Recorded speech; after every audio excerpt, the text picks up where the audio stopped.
Usually. It might be that. Baby, you can drive my car. Baby, I love you. Hello, I'm Paul Reese and I'm in Borås in Sweden to meet the owner of an Xpeng G9. Let's go. Good morning, hey ChinaAuto. My name is Viktor and behind me you see my Xpeng G9 performance.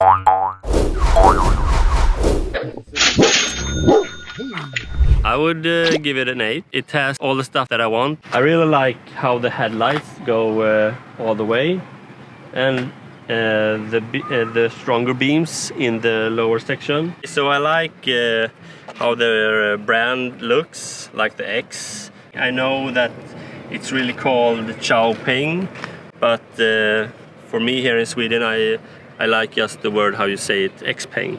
I was a little bit worried about that in the winter, but it tends to work quite fine, even if it's icy and so on. Of course you need to smash it a little, but there are always tweaks that could be made better. A lot is around the software. I have to think now. I know a lot of stuff, but I just trying to figure out what I want to say. I'm just going up and fetch my dog. Ah, the keys. So now we're off with Olympia. What was the first car you ever owned? A Volkswagen Polo, red one. Really good car. I had it at 2010 until we got the electric car.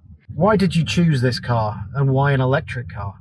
Why a Chinese car? Why not Japanese? Why not a German electric car? My journey for getting electric car actually started 5 or 6 years ago. It was me realizing that I put quite some money to buying petrol when driving back and forth to my work in Gothenburg. So the first electric car I got was a Volkswagen e-Golf, and I really enjoyed that car. I had that for 5 years and 20,000 kilometers, no, 200,000 kilometers. And I had never had any issues at all. Before buying this car, I was reading about it and hearing everything I could for like 3 months before I decided to take the leap and buy. We really needed a vacation car that works for all the luggage and the kids and the dog, and to be able to drive a bit further and not charge everywhere. And the dog is a German Shepherd, so it's not a small dog either. You didn't want to get a Tesla instead of this? No, the Tesla is leaning in the luggage, the trunk, and I like for the dog I want something more like a square in the back instead, so she can sit and stand in a better manner and jump in. How's the range and how's the charging? Is that convenient? The range is very convenient. You have, so in the winter I know I could go about 37 or 40 miles, and now in the winter it's somewhere between 45 and 50 depending on Swedish miles. Swedish miles, yeah. What is correct. a Swedish mile? So a Swedish mile is 10 kilometers. So what's the after sales service like with Xpeng? Do you mean like maintenance? When we bought this car, we got a 3-year service included. I see that I have driven about 12,000 kilometers right now, so I will probably do 2 services each year.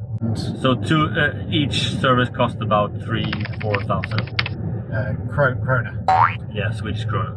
If you do end up switching cars, like if you have several more children or several more dogs, yeah, would you continue with Xpeng?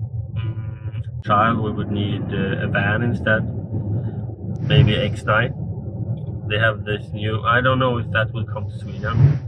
So the charging is also good in this car. It can charge 320 kilowatt hours, and that takes about from 10 to 80, 20 minutes to do. So that's a very good speed, but that needs to be an 800 volt charging spot. I have not had the possibility to try that out yet. What are kind of the three things you like about this car and dislike? What are the top three in both? Both like and dislike. Yeah. Okay, so the best things, the top three is the trunk compartment, the space for it, like how much I can fit in it, like both in width and height and depth. That's like the main one thing why I bought this car actually.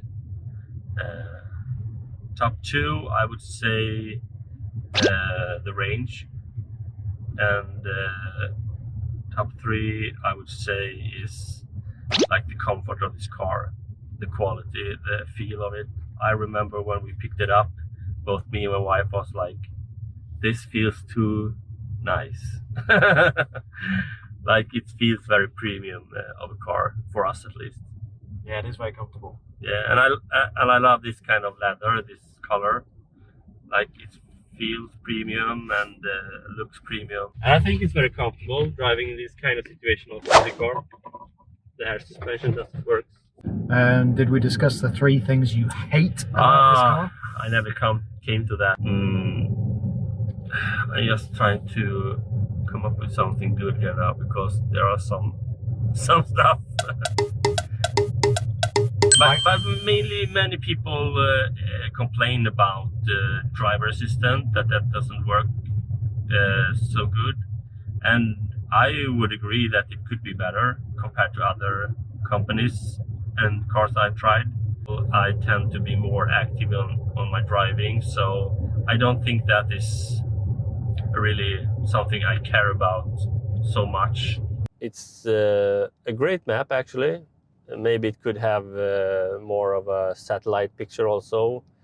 I usually tend to use this kind of maps either way when I use Google Maps. It should work. Oh, it's going down. This is easy loading.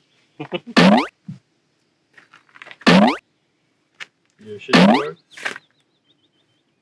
It might be that. Hi, Olympia. Oh, it fell down, but We'll see.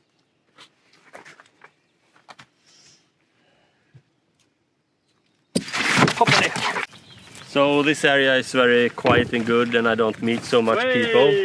So here I can let her run around freely while I work.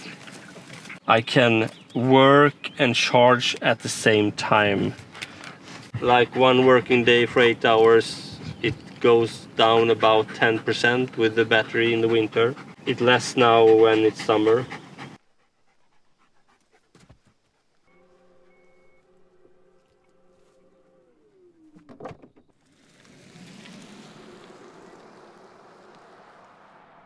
What are your thoughts on the EU anti-subsidy investigation?